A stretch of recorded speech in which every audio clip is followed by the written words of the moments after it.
देऊळगाव राजा तालुक्यातल्या शिवणी आरमाळ गावच्या कैलास नागरे नावाच्या शेतकऱ्यांनी काळीच पिळवटून टाकणारी सुसाईड नोट लिहिली आणि स्वतःचं जीवन संपवलं। कैलास नागरे हे शेतकरी आदर्श शेतकरी होते, हे सरकार पुरस्कार प्राप्त शेतकरी होते। त्यांची मागणी काय होती तर डिसेंबर महिन्यामध्ये त्यांनी त्यांच्या गावच्या धरणावर एक उपोषण केलं होतं। तेव्हा आम्ही त्यांना भेट द्यायला आणि पाठिंबा द्यायला गेलो होतो। त्यांचं म्हणणं असं होतं की खडकपूर्णा धरणामध्ये पाण्याचा साठा मोठ्या प्रमाणामध्ये आहे, तर हे खडकपूर्णाचं पाणी आमच्या 10-15 गावातल्या शेतकऱ्यांना शेती पिकाला जर गेलं तर आम्हाला थोडं बहुत त्या ठिकाणी इन्कम मिळू शकतं आणि आमची अवस्था थोडी सुधारू शकते। आणि धरणाच्या भिंतीवर ज्या काही वनस्पती आहेत त्यासुद्धा काढून टाका अशी मागणी त्या उपोषणामध्ये त्यांची होती। परंतु जिल्हा प्रशासनानं त्यांच्या उपोषणाची फार दखल न घेता थातूरमातूर पद्धतीनं ते उपोषण गुंडाळलं आणि वेळ मारून नेली।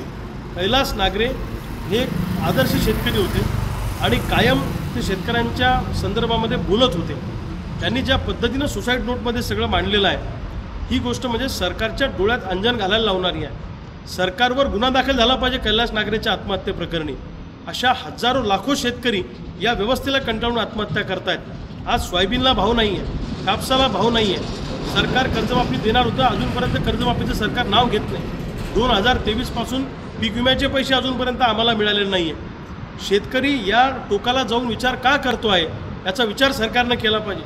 दुर्दैवाने अधिवेशनामध्ये शेतकऱ्यांचे प्रश्न सोडून फालतू प्रश्नांवर चर्चा होते आणि ज्या गोष्टींचा आउटपुट काही नाही, पोटापाण्याशी संबंधित विषय नाही, जगण्या मरण्याचे विषय अधिवेशनात चर्चेला जात नाही।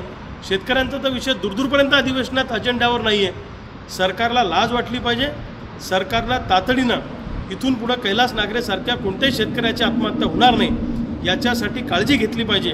मी स्वतः आता कैलास नागरेंच्या घरी भेटायला जातो आहे आणि कैलास नागरेंच्या शिवणी आरमाळ गावातून हा कर्जमाफीचा लढा आम्ही तीव्र करणार आहोत आणि 19 तारखेला सगळे शेतकरी आम्ही मुंबईला आमचं गाऱ्हाणं मांडायला मुंबईच्या दिशेने येणार आहे।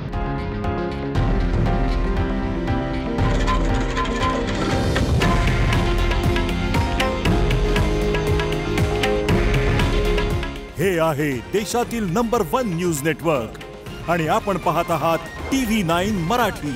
काळजी तुमची, हित महाराष्ट्राचं।